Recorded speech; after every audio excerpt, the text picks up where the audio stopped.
Hello, good evening, and welcome to the Many Lives of a Snake Goddess.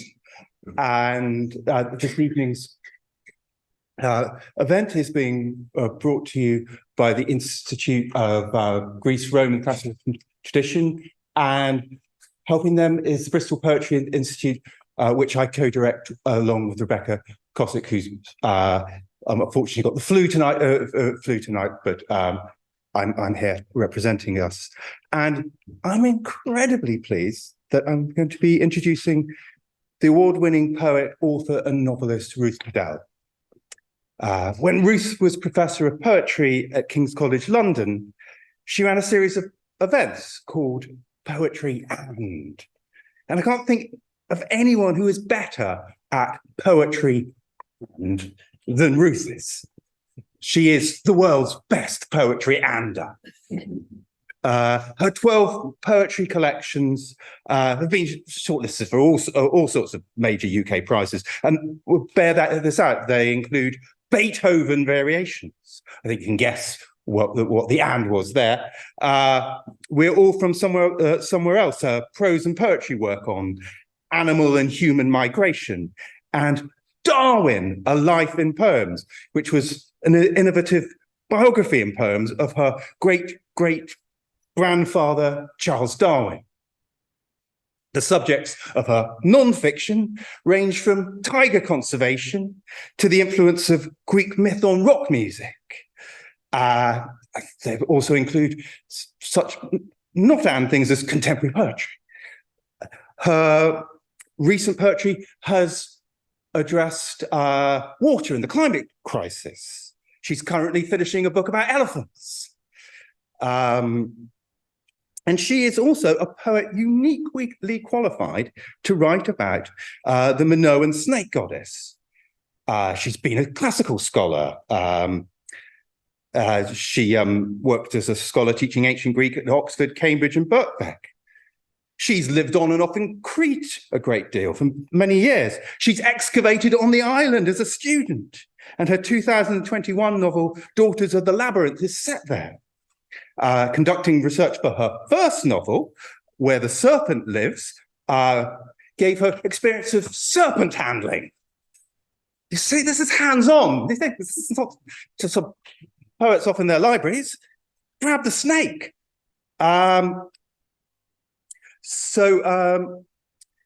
Here, she's doing something wonderful again. If you've had a look at these, and I've been pleased and privileged to, there's a wonderful intellectual excitement, sexual interest, wonderful formal variety, and I'm very, very much looking forward to her reading the poems in a moment. But before she does,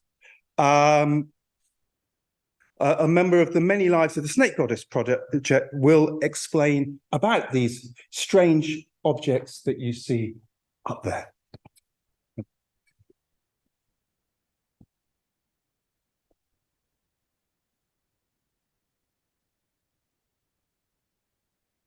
Can everybody hear me? All right. Thank you. Well, I am Nicoletta Momigliano, one of the members of the Many Lives of the Snake Goddess project. And first of all, I want to thank very, very warmly the Institute of Greece, Rome, and the Classical Tradition and the Bristol Poetry Institute for hosting and supporting this event, and for inviting us, members of the Many Lives of the Snake Goddess project, to provide a brief introduction before Ruth Padel presents her new poems, which are a commissioned part of the project. Because I'm speaking on behalf of other members of the project, I will use the we. It's not a royal we. I'm talking also because we are a team. Her poems are inspired by the snake goddess figurines that were discovered on the island of Crete at Knossos during the excavations by Sir Arthur Evans. And as we do not expect every member of this audience to be familiar with these archaeological artifacts and their discoveries, I'm going to say a few words about them, but also about our project, really to contextualize Ruth's poems. Now, the figurines are among the most iconic finds from Minoan Crete, a culture that flourished in the 3rd and 2nd millennium BCE and has been hailed as the cradle of European civilization, a bastion of female power, an example of an early matriarchy. Whether this is real or a figment of the archaeologists' imaginations is another matter. But the figurine brandishing the snakes in particular has become like a poster girl for Minoan Crete. And because it is her image that is most often reproduced in a wide variety of media. She even took pride of place, as you can see in this slide, in the parade of Greek history during the opening ceremony of the Athens Olympics in 2004. Now, Evans found the figurines during the 1903 excavations at Knossos. And these objects, which are made of a vitreous material called ancient faience, were found broken and incomplete inside two cysts, the two cysts that you can see in this slide. And these cysts were dubbed by Evans the temple repositories for reasons that will become clearer later. The cysts were hidden under a paved floor in the west wing of the monumental structure that is usually referred to as a palace, or sometimes as the Palace of Minos at Knossos, of which you can see a plan in this slide, and the arrow, the red arrow indicates roughly where the figurines were found. Now, the cysts contained fragments of another 3 or 4 similar figurines. So all the figurines in total would have been about at least 5, possibly 6 altogether. And they were found with many other objects, such as dozens of clay vases like those that you can see in this slide.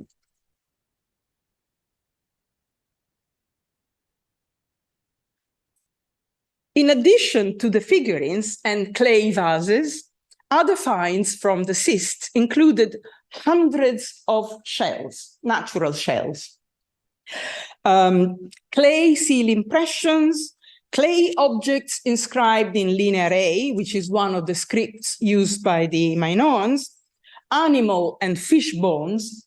These are actually fish vertebrae, but I like that Evans reproduced them, put them in the shape of a snake. There was also carbonized corn, wood, objects in marble and other precious or semi-precious materials, and other objects made in faience, including plaques representing dresses interpreted as votive robes and suckling animals.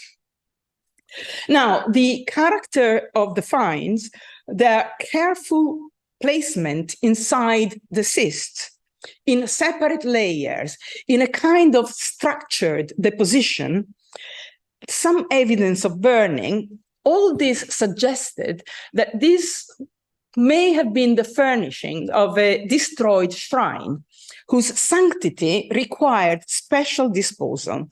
And this is why Evans dubbed the cysts the temple repositories. And in this image, you can see how Evans used a selection of finds to illustrate how he thought the shrine might have been arranged. As I've just said, Evans discovered fragments belonging to several figurines, but he reconstructed fully only 2. And he called one of the figurines the goddess, because she's slightly larger. By the way, here you have 3D prints of replicas. I love the fact that these are replicas of actual replicas from the Ashmolean Museum.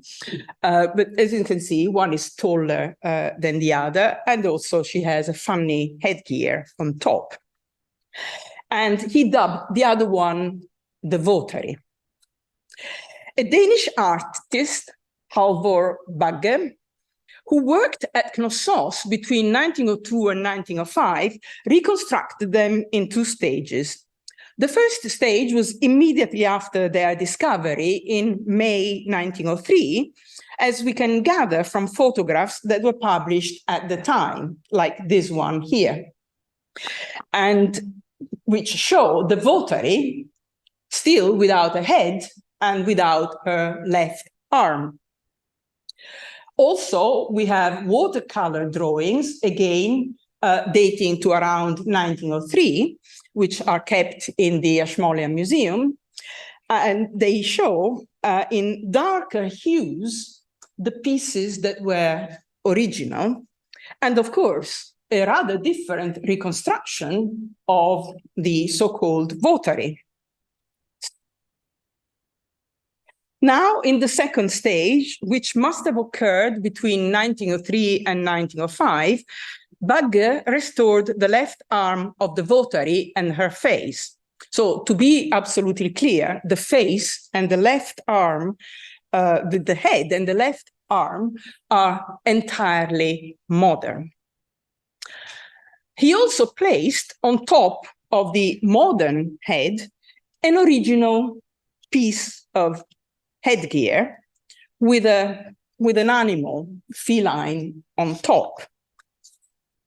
Now, because Bagge's reconstructions, his processes were never documented, it is by no means certain that the headgear of the votary and the animal, feline, sitting on top belong together, let alone that they belong to the votary, since her head is entirely modern. In fact, some scholars have even suggested that the original and very, very much restored item that it's in the votary's right hand may not be a snake, because it has a textured and spirally striped appearance, a bit like some toothpaste with spirals. And this is not very serpent-like. It could be a rope or even a bow made from the horns of an ibex. But despite their debatable restorations and other changes in their appearance, like the color, ideas about these figurines are usually based on the assumption that they originally appeared as we see them today. We can see this in many examples of modern reimaginations and performances of the snake goddesses. And we also reiterate that over time, the votary has become a goddess and the real poster girl for Minoan Crete, since it is her image that is most often reproduced in a wide variety of media. Indeed, one of the aims of the Many Lives of a Snake Goddess project is the documentation of the diverse reuses and recreations of these figurines. For example, by artists, writers, feminists, fashion designers, followers of modern paganism, among many others, all of whom have reimagined these iconic objects for their own purposes. Some examples from performance and street art appear in this slide, such as the powerful reimagining of the snake goddess by Marina Abramovic in her performance art piece, seen here as the opening of the biography remix of 2005. Apparently, some of the growling sounds made by the loudspeakers during this performance caused the snakes to become very agitated. But nevertheless, the performance has been described as very beautiful, terribly intimate, and perfectly universal. Other modern reimaginings of the snake goddesses appear in the visual arts and in literature, including perhaps what is one of the most famous artworks, feminist artworks ever produced, Judy Chicago's The Dinner Party, famous novel by Mary Renault, and also some poems, as you can see, listed in this slide. And we, as a project, we have also commissioned a number of Cretan artists to create new works inspired by the snake goddess that will be on display in Heraklion next summer.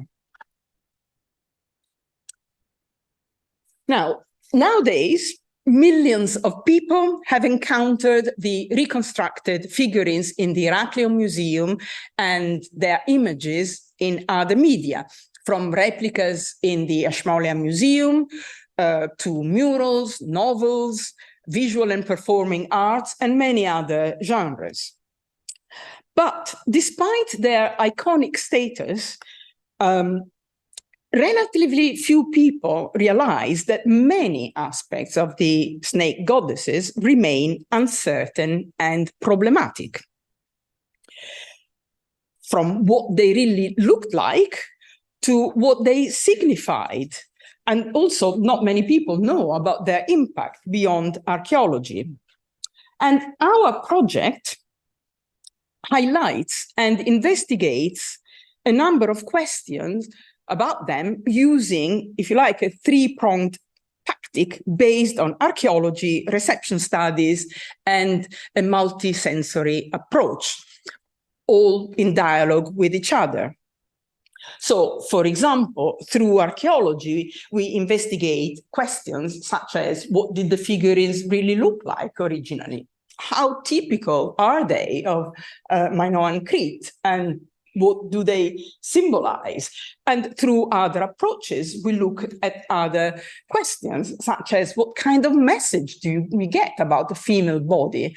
What is their impact beyond archaeology? And what is the role of non-specialists in the production of knowledge and transmission of knowledge about these objects? And as we have seen, the figurines have provided inspirations from a wide range of reimaginings, from murals to performance art, and of course, poetry, as we shall soon experience at first hand. And indeed, our third tactic involves the commissioning of artists, writers, and specialists, including some who have sensory impairments, to develop their own readings of these objects in a multisensory approach. And this is partly illustrated in the booklet that you have available for you, and that we hope that you are very welcome to take home with you. And in this booklet, you will find 4 different genres and styles of English that help you to engage differently with the figurines. First, you have Carly Allen's audio description of one figurine, which provides access for blind and partially sighted people. Second, you have Lucia van der Drift's piece on mindful looking, which applies mindfulness technique to the figurines. And third, because we are very keen to give voice and agency to those with sensory impairments, we commissioned a blind writer, Tanvir Bush, who shares her reflection from her perspectives. And in her pieces, she explores the processes of piecing together meaning from surviving fragments, as indeed archaeologists do, while she's dealing with her brain's desperate and doomed attempts of making sense by generating hallucinations, which you do if she suffers from Charles Bonnet syndrome.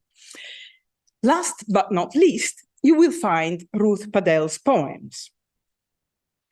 Now, each of these commissions and the recreations have brought new insights into how these figurines may be seen, sensed, and interpreted.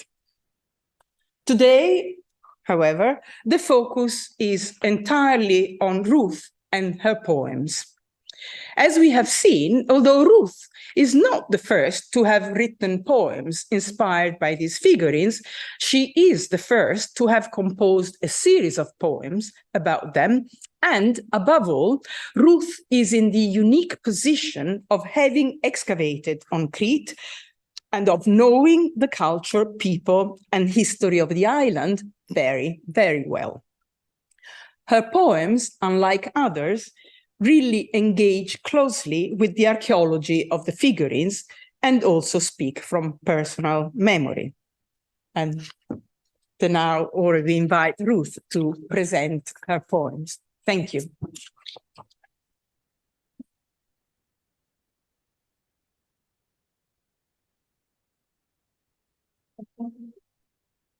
Oh, no? Yes, thank you.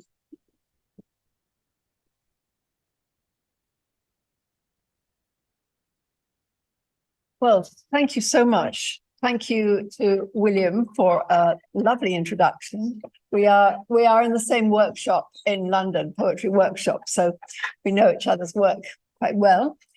Thank you for Nicoletta Momigliano for introducing that. And thank you to the Department of Greek and Roman Studies.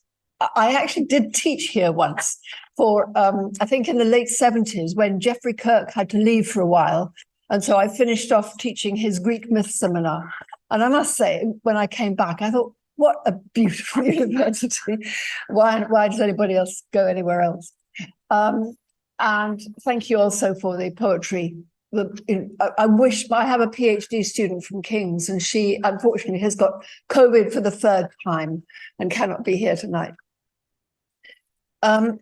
So I'm going to read, these poems work best really if I read them as a sequence, but I might just explain that the first four poems are addressed to Arthur Evans, and although there are the two ladies, and here they are again in ghostly white, Nicoletta's first slide had a picture of Arthur Evans sitting there, and I'd like you to keep that in your mind and memory if you can, because the first four poems are addressed to him. And then the speaker's own voice comes in. You could imagine it to be mine, I suppose. And from then on, it does go back to Evans. It pivots on the garden in this villa, the Villa Ariadne, that Evans, who had a lot of money from his wife, he built this beautiful villa, the Villa Ariadne, and he built a little dig house, which we now call the Taverna. And there's a lovely garden which he planted with English daffodils. And the poems pivot on that, from him, the garden, to me returning to the garden last September, which is where I lived when I excavated at Knossos as a student. So I think in a way, the poems turn out to be at one level about imagining, about imagination and interpretation, as you've heard from Nico. So it was an extraordinary commission, and it's very exciting to share it with you tonight.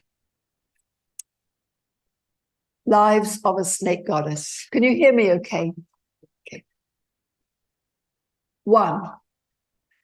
Sometimes a goddess is a second thought.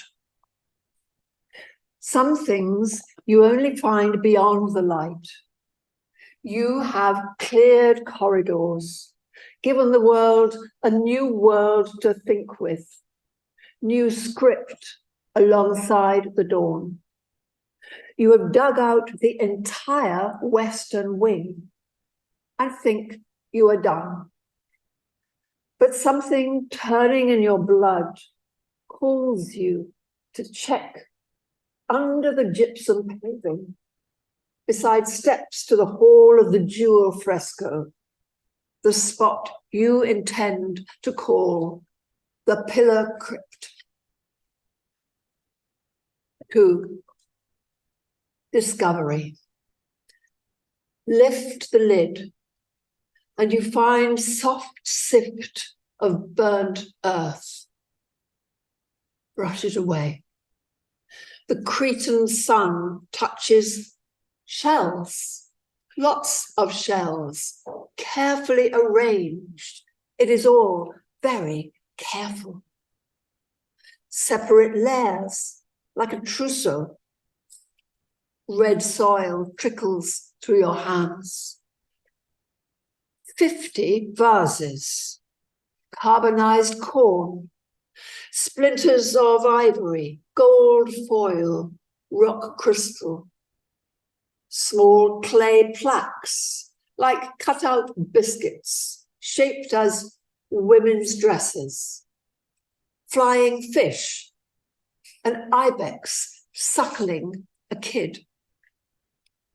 Below, slowly now, you see glazed fragments of luxury faience, enough to make 2, maybe 3 female statuettes. Full skirts like long, important bells. Bare breasts, very bare, tightly bound by a bodice of snakes. A bodice of snakes. The new century blinks. The goddess waits like a taproot in the deepest lair of Cretan earth and of the psyche. 3, she comes to you broken. You have been expecting her. Under the royal throne and double axes, look, divinity, the earth mother, mistress of animals, the great goddess. Small, but primeval. When you fit the pieces together, chipped, flaky as a chapped lip, there is a hole where her waist should be. Waking from millennia under the ground, her form is incomplete, as it should be at first. We remake her, each our own way. But her face is calm, and a snake, messenger of renewal, crawls up her moon-colored arm. 4, evening in the garden of the Villa Ariadne. Luminous fret of pink cloud, lemon glow behind black pines. He has found her missing waist, as if he dreamed it up, as if his imagination, not the pickaxe, spade, and little trowel, lifted this magical civilization into the light. He pictures black flames zigzagging over exquisite cloth where she lay in burnt soil. Surely a shrine, surely destroyed in a fire, not where her image stood, an open lily welcoming devotees, but a treasury, things kept because they were holy.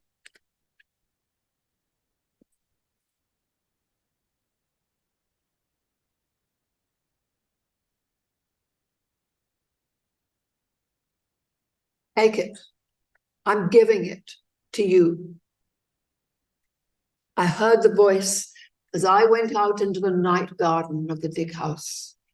The white cat that ate a snake the day I arrived lay curled on a chair outside the screen door, like Thoth at the entrance to a tomb.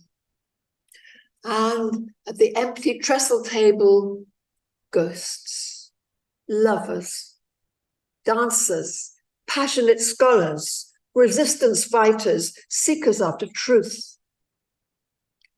When I stepped into the circle of light, they moved away.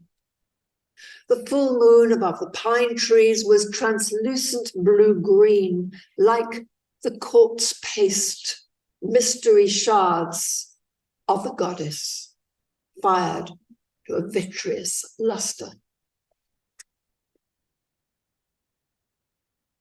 This poem is in a little hierogram. I don't know if you can see it.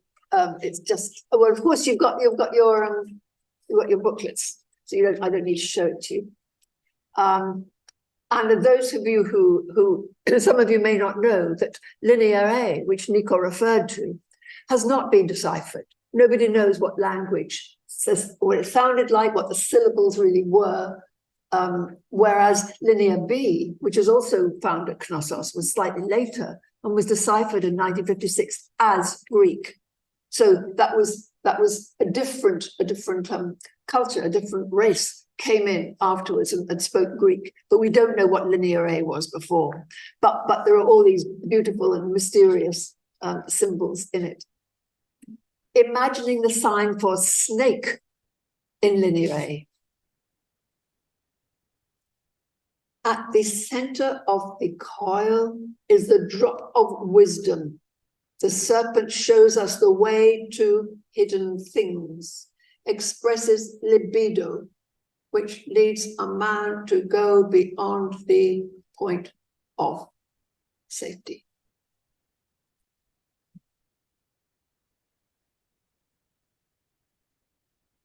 It's actually a quotation from Jung.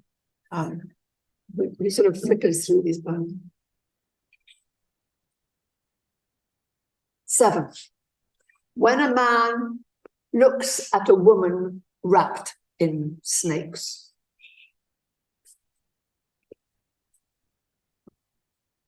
The first snake lifts its head from her crown like the top jewel of a tiara, slithers down cheek and breast to a knotted fist above her belly, where the second snake joins in, looping down in a parabola, turning above her vulva to follow the intimate shaping uterus, vagina, fallopian tubes, as if whoever is manufacturing her knows that everything female, outside and in, is ripple and flow, and curves on upward, cupping her breast like the edge trim of a bolero, folding its tail over her ear. The third snake, the longest, hangs down her back like a lariat in the rough shape of Africa. She is holding its head, folding her thumb, no fear of a bite, over the neck behind the skull. The dappled body flows along her arms like the twisted horn handle of a knife. The tail coils around her wrist. She bends her fingers. It cannot escape. She is an expert in control, holding out her arms as if in display. There is a lot of as if. He strokes the iridescent glaze, like touching a peeled fleck of sky, dulled by the crusting of earth. Here she is, reaching out to offer the miraculous revelation, his faith in a single earth, great mother goddess. A cry he has kept inside him all his life. So again, this one is a snake going across the page. How snake wrangling feels in the wild. Let it flow, said my guide, from the Irula, people of the dark. Let it ribbon and stream through your hands. Don't clutch, it will turn and bite. Its reptile brain wants to keep moving. Never mind that it never gets anywhere. He scooped a slim, bronze-checkered snake from the roots of a banyan tree, rippled it through his hands as if it were raw silk. He smiled, he loved it, he poured it like a sleeve of gold into my hands. It felt heavier than I expected, a smooth thread of almost warm steel flowing, searching like the memory of a lost relationship with the earth, but so calm.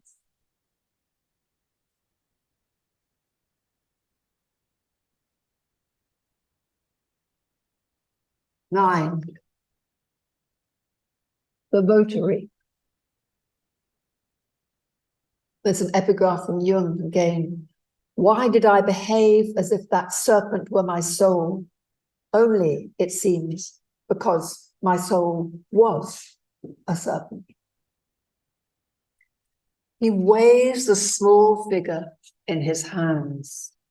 No head, no left arm, just the lux and curve of swelling hips, corsetry, blurt of bare breasts, a body of honey unfurling in 7 flounces. Provocative, not maternal, not the goddess herself.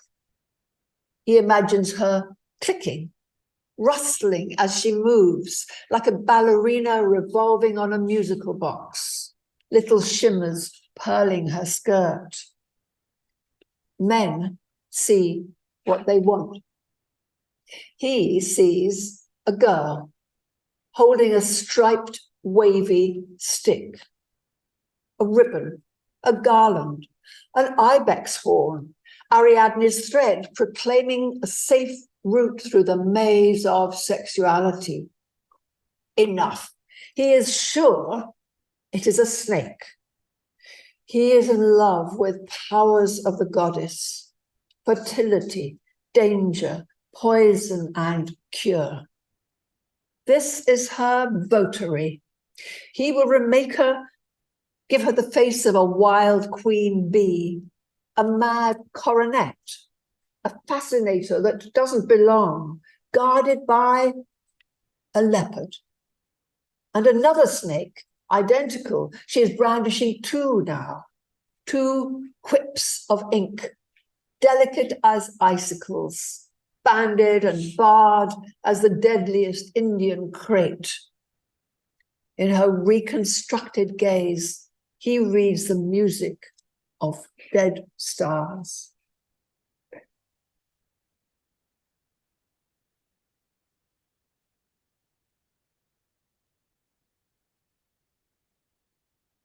And the enchantment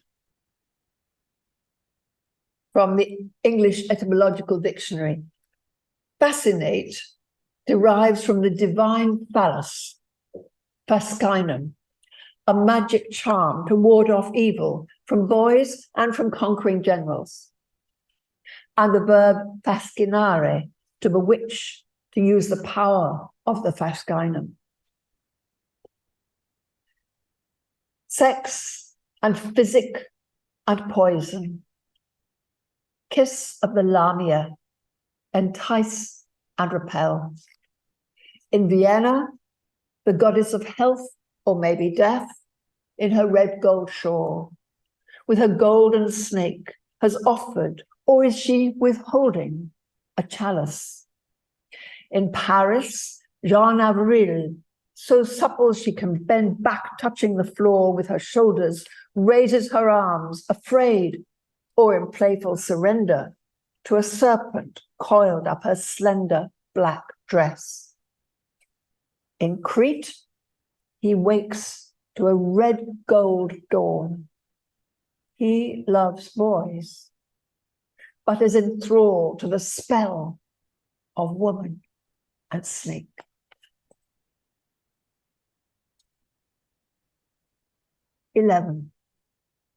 Looking at Cranach's Eve, I think of my new Medusa Christmas tree ornament. And yet again, an epigraph from Jung, the daimon of sexuality approaches our soul as a serpent.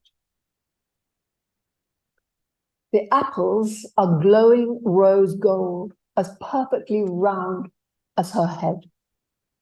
She's gazing down at the one she has plucked to offer a naked man.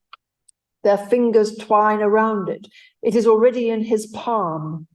And the two top tines of a roebuck's antlers, the first stag in Eden, looking at its own reflection in a pool, as stags do, frame thick leaves hiding the join of his thighs. The world rears its glory. She holds a low branch as if she is a part of all this nature and of the tree rooted between them.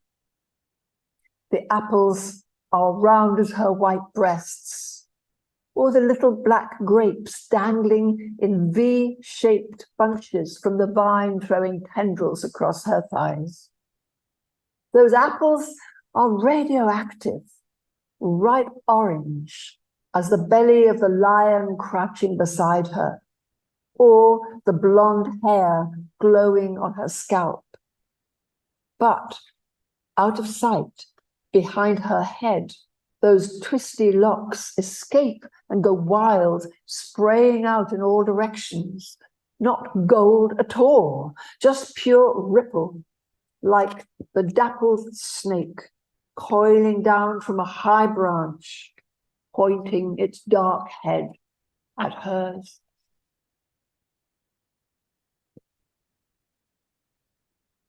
Well, what you do with the palace of yourself. This has an epigraph from Borges' fable, Borges' short story called this House of Asterion. Asterion is another name for the Minotaur. And so it's in the Minotaur's voice.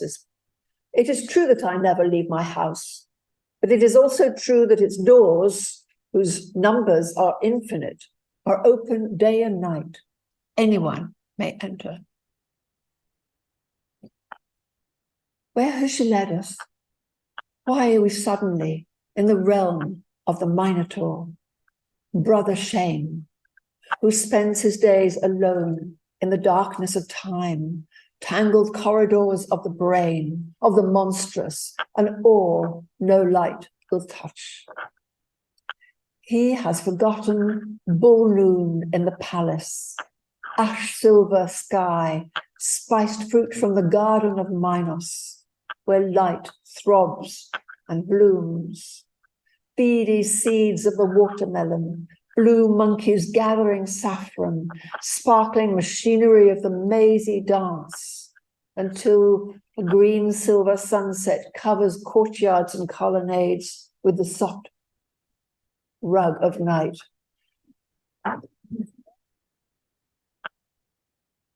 And we have forgotten the serpentine coils of the story, the snake-locked sister who forged a rope of knotted light, a way in and way out for the man with a sword.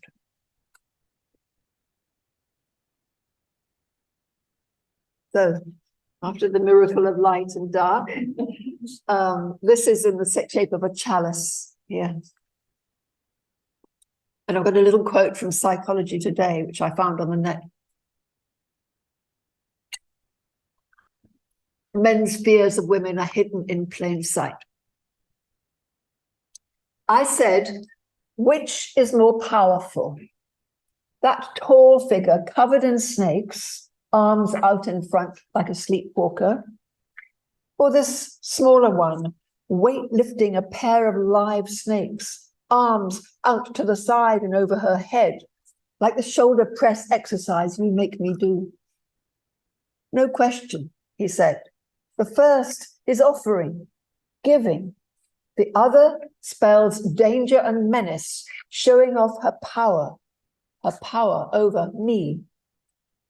The serpent leads into the shadows, into the depths, connects the above and below. And I forgot to read the title of this. It's The World in the Shape of My Trainer, Lee Newman, picks its own snake goddess. 14, Serpent Queen on the 88 bus. Rock shop, lily whites. At the heart of my city, Eros kicks his bare ankle in the air. Piccadilly. I catch the Serpent Queen fixing me with her basilisk stare from a TV ad on the side of the bus I have just got out of. I remember a circus in a small field outside Skopje, and a trapeze artiste with two engorged yellow pythons squeezing her breasts, neck, bare thighs. It took 4 girls sparkling in swimsuits to lift each one.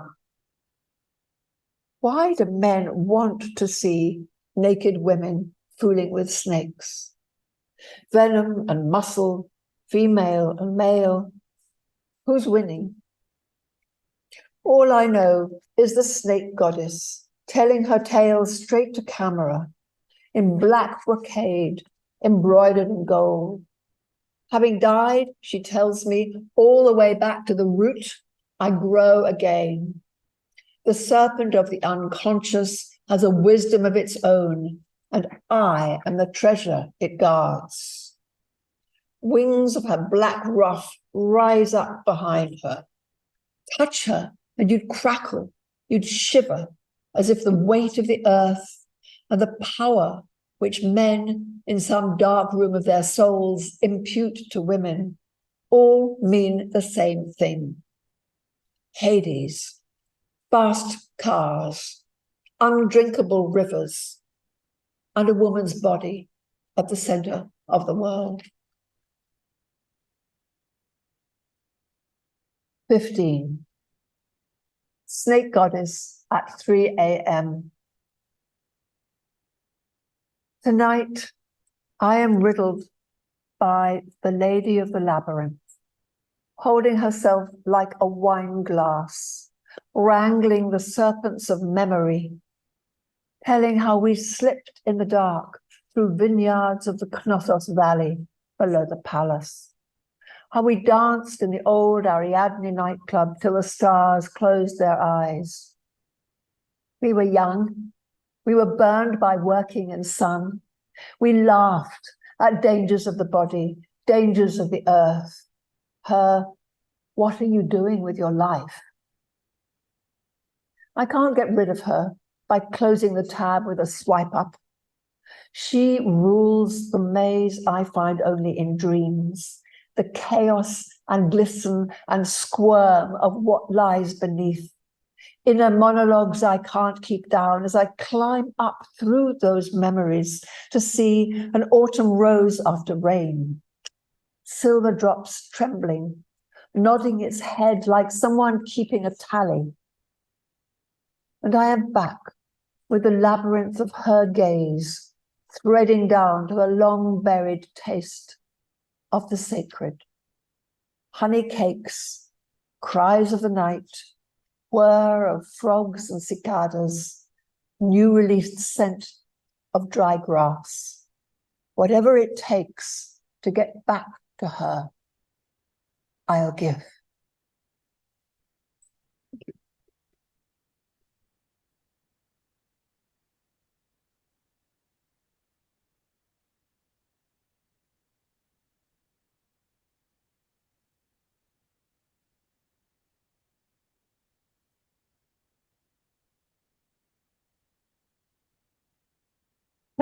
Thanks very much. Actually, I keep thinking this is a microphone, but it isn't. Thank you very much. And it's a real delight to be here. And also, I must, as you can see, there are people in the audience who now in the audience who know much more about the archaeology and the reception, importantly, the reception of the snake goddesses. Not only Nicoletta, but Ellen Adams over here, who invited me in for the first time. She teaches in the Greek department at King's. So if there are any questions, either about the poems or about the archaeology and the reception, now's your chance to, anybody would like to kick off? And yes, a roving. Yes. There's a, okay. Well.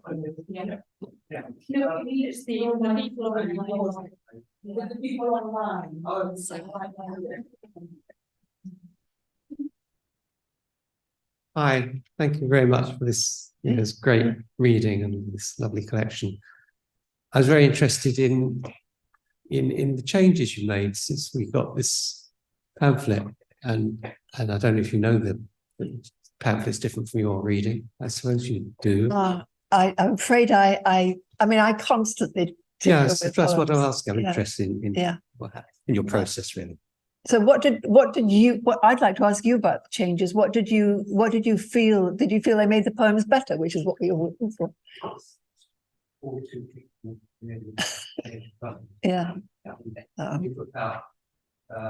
The gaze of battles in number 13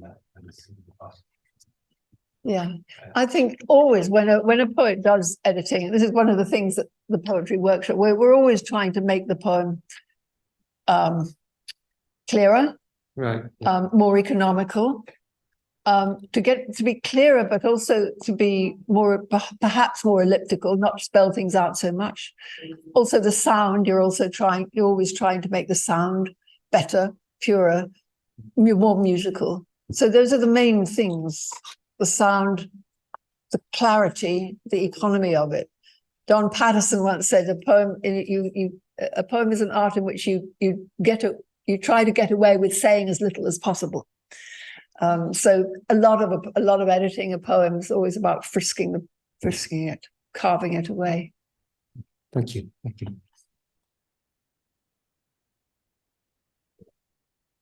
Yes, here and then that way.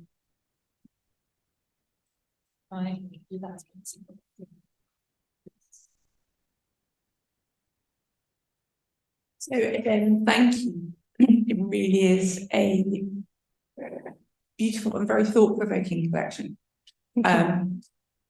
This is kind of a half interpretation and a half archaeology question. I don't know if that's permissible. Great. So a lot of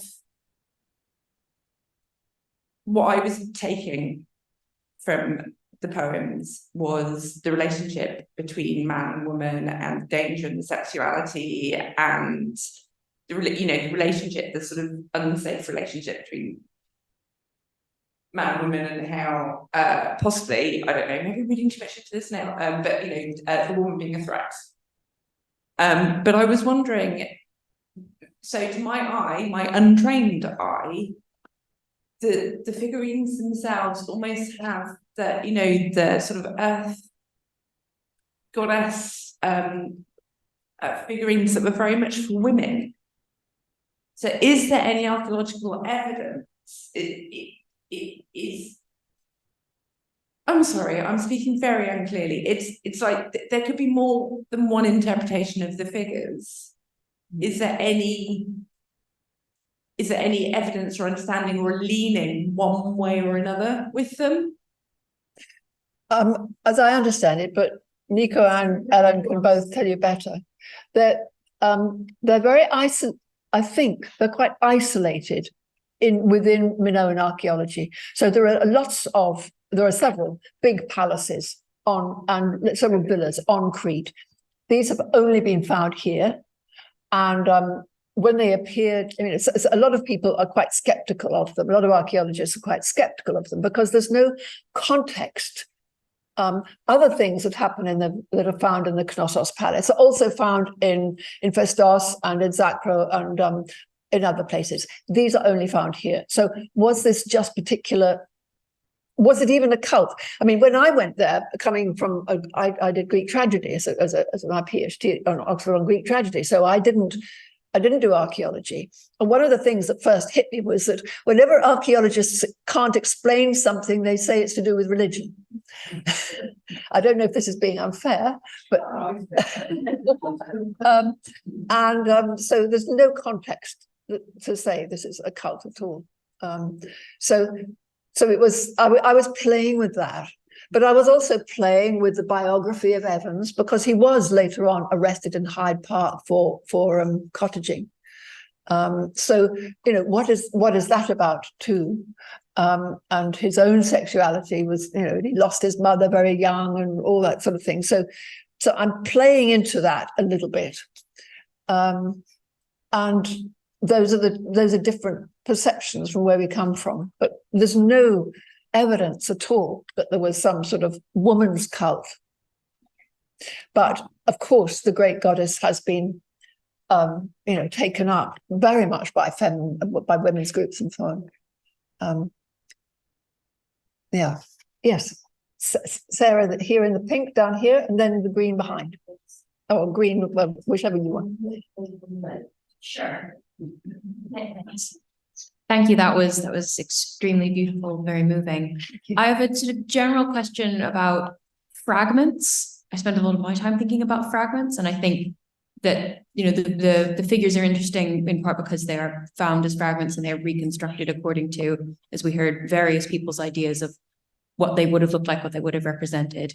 And I wondered, you know, thinking about fragments from an archaeological perspective, but also from a creative perspective, as a sort of what kind of, you know, creative impetus do they provide, or to you as a poet and as a scholar? Just if you had any thoughts on that. Yes, well, that's a really interesting question. And of course, I don't know, does anybody here know Anne Carson's book of poems, of Sappho's poems? Yeah, because I mean, she's done wonders with that, with the whole idea of the fragment. And in a way, the 20th century was the century of the fragment, or fragmentation. Anyway, as far as poetry is concerned, and the impulse to make whole, to make something whole. I mean, she, you know, this leopard on the head. You know, the Dr. Seuss sort of cat in the hat and the cat, you know, it obviously didn't belong. And what is it when you put it together? What happens when you put fragments together? But I suppose, and I mean, it could have been a temptation to do fragments, but I thought that would be too easy, and I wanted to make some. I didn't know where I was going in the sequence, and there were several times, because it was a commission, you know, and I inundated their email, their inboxes with pictures of snakes, of Cretan snakes. Are they these snakes or these snakes? And, but in the end, no fragments of mine, but very much infused with the idea of the fragment. Yeah. Yes. Sarah.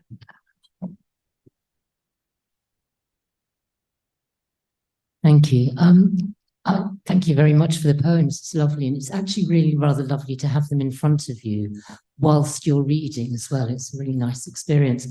But my question is, I'm fascinated by the relationship that you create between yourself as the poet and the figure of Arthur Evans, who I kept imagining him, having seen him in the slide, kept trying to imagine what he felt when he found these statues, these figurines, and trying to, and a lot of what you put into the poem seems to be that kind of the emotion from him. And I'm just interested to know whether there is, this is a very practical question, whether there is any source material from Arthur Evans himself writing about them. There's tons of it. I think Nico might come and come on. Yes. Great. Or perhaps Ellen, do you want to answer that, or shall I? Okay, yeah. Yes, Evans wrote tons and tons on them. And one of the things that I was thinking when you were reading your poems and talking about sexuality was that his first interpretation was not sexual at all. These were representations, these goddesses were virgin goddesses. How he found their virginity, I don't know, but I think it's because he was following a kind of evolutionary thought, and he wanted to link his discoveries to the origins of Christianity, the relationship between Christianity and that. So, you know, say these are like the Virgin Mary, with Virgin Mary, Artemis, and these are virgin goddesses. I mean, after all, in one of the pictures I showed earlier of his reconstructions of the shrine, I don't know if you may remember, but the central figure is a cross, a marble cross. And a lot of people made a lot of the fact that he had found a cross.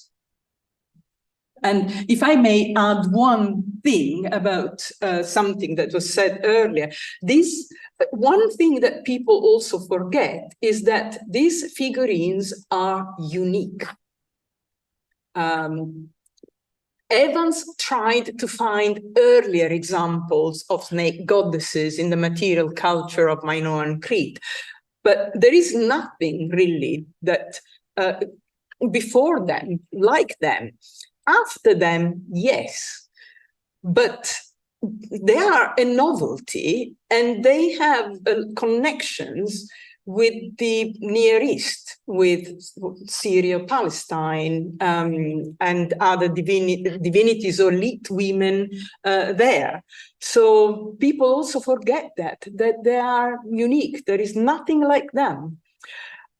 After they appear, then you start finding some frescoes and other images with women dressed like them, but with snakes, no. So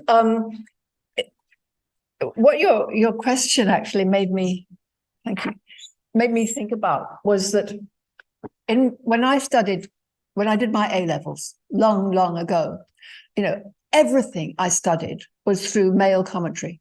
So when we did the Medea for A-level, for instance, and you know, the commentator, there were no translations. We didn't have translations. We had to work it out, and we worked it out with the help of male commentators. And Dennis Page did the commentary on the Medea, and it was all done, all sort of, although it was completely unseen by me at the time, it was all focused through rather sort of Edwardian male interpretations of the Medea,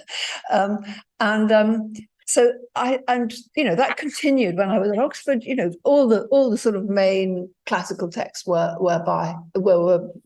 commentated by men, and it only gradually dawned on me in the sort of 70s what a sort of filter I had received Greek through. So I have a complicated relationship to men, as I imagined Arthur Evans was. And the other thing that I wanted to put in was it's extraordinary coincidence, or perhaps not coincidence, that that poem about Vienna and Paris. So just about the time between 1902 and 3 that Evans discovered the fragments of this. Klimt was doing his beautiful thing of Hygieia, with a sort of chalice and a snake. Jeanne Avril appears with a gold snake up her flowing black dress. Lautrec, I think it's his last painting of her. And all these women and snake stuff went back to Flaubert, to Colombo. Yeah. You can talk much more about it, because it is a sort of, and then after that scene when the woman, you know, has a python coming up through her, the French artists and sculptors just completely went mad about women and snakes all over the place. And I'm sure, well, we've talked about whether Arthur Evans would have seen these or not. I don't think he would. You didn't think that he would, but it was just in the air. In 1900, woman and snake was a thing, and then he turns up with these. It's extraordinary. Yeah.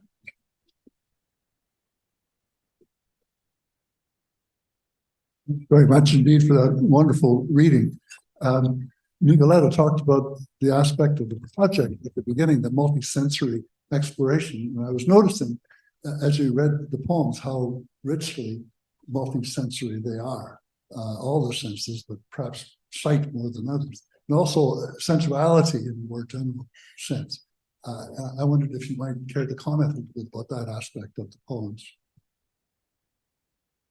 There's yeah. As you compose Well, Ellen was the person who approached me to do this, and it's Ellen who was brought in. They sort of, I mean, you've translated them into sign language, haven't you? Some of them. Yeah. Do you want to talk about it? Where's the yeah? Yeah. Thank you very much. Yeah, so basically, as part of the project, my side has been to think about the many different ways of approaching the goddesses through communication, different genres, different ways that we have a connection with them. And I think the conversation has been very interesting from the point of view of how multi-layered they are. They're like Russian dolls in a sense, but they're also very fragmentary. They're a mixture of modern and ancient, both literally in terms of their physicality, but also in terms of interpretation.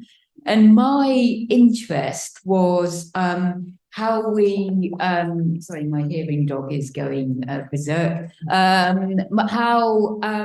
we actually connect with them when we're communicating. So different styles of English.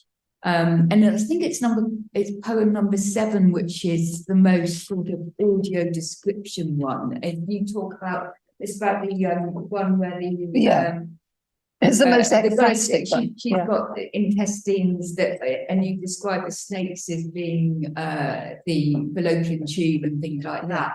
And this is I think a wonderful poetic audio description. It's very vivid, sort of explicit. It's very poetic visual translation into the verbal. And 2 of the poems have been translated into British Sign Language to see how by a deaf poet who also is an actor performer.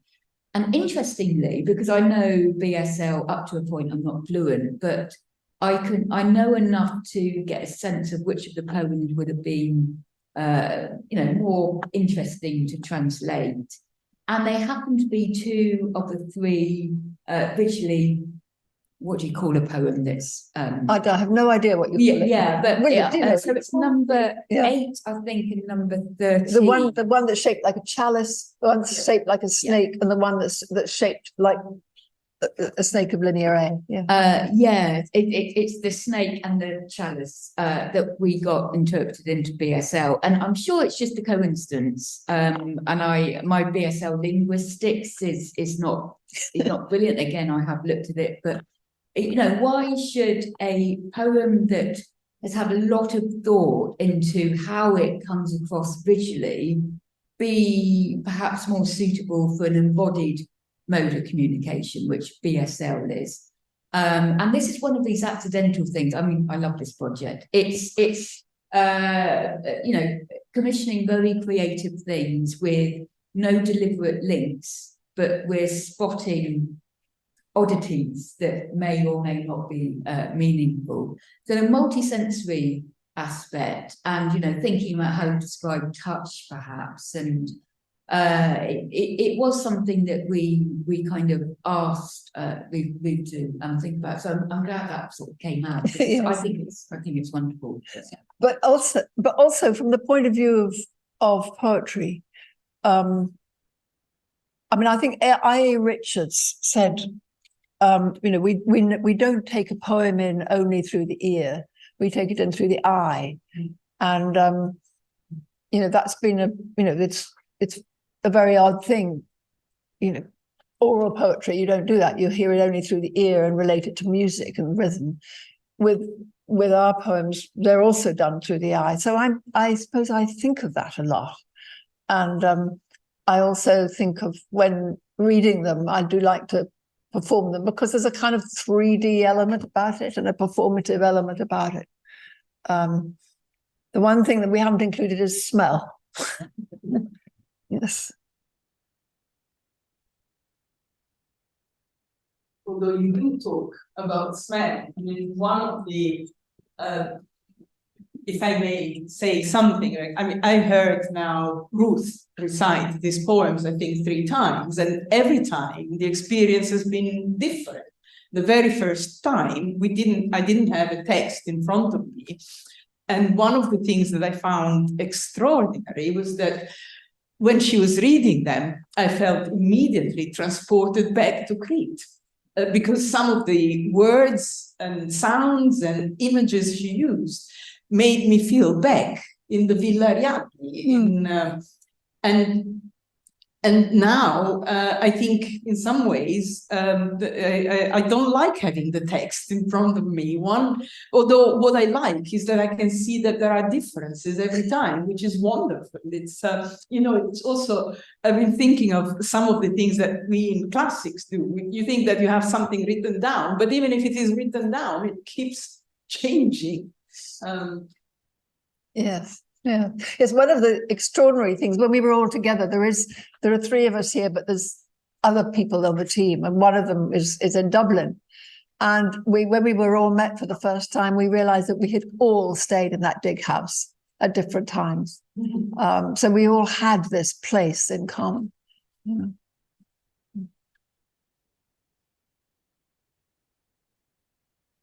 Thank you so much. Your poems were very powerful. And I was wondering what you reflected on or researched, or how did you get yourself in the mindset to write these poems, and how was that process? How long did it take, and how did it change? I almost, did it start during lockdown? It must have done. It must have done before lockdown. When did you first come, you and your dog? Really something weird to my memory as we were talking. Yeah. But I do think that some parts of it I was researching in lockdown. Ellen has 2 beautiful replicas from the Cretan Museum of these ladies, and she lent them to me. And I studied them very carefully. And I remember being quite alone at one point, studying them in the dark. In front, yeah. But I also went back to Crete and stayed in the dig house where I'd stayed 40 years before. And I, looked up the Palace of Minos. My colleagues sent me a lot of research. And one of the tensions, I suppose, in my work is that I, as I was a classical scholar, it's quite hard sometimes to put the researching side of me aside and go to the, and kick it all away.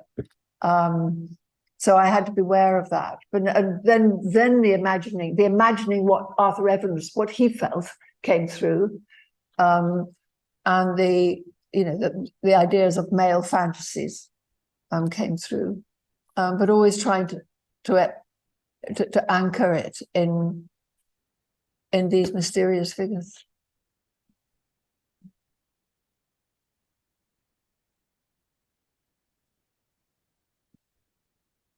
William. One very small footnote question. Sorry, just a small unpoetic question. The snakes. Which snakes are they, and are they venomous? No, there is one not terribly venomous snake in Crete. I have forgotten now which. There are some endemic snakes. Endemic means only found in that place. There is, I think, 1 species of snake which is endemic to Crete. But I can't. Is it the leopard snake? There are 4 snakes, but I can't remember all their names. But there are 4 snakes in Crete.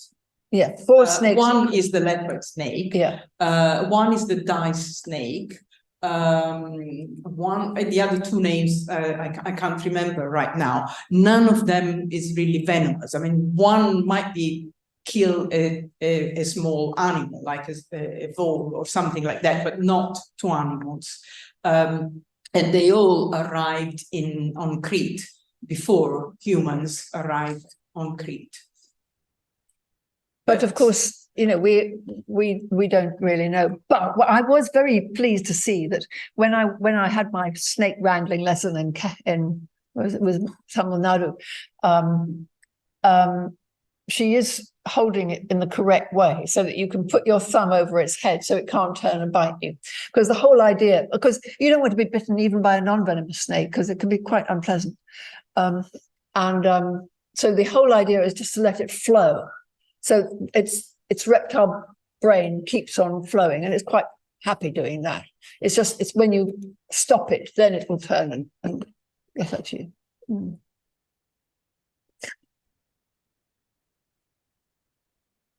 Well, if there are no more questions, formal questions, perhaps we can continue the conversation over a glass of wine or prosecco or other drinks downstairs.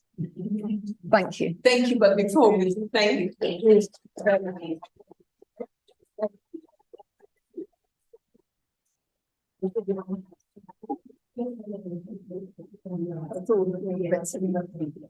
Still in the microphone work.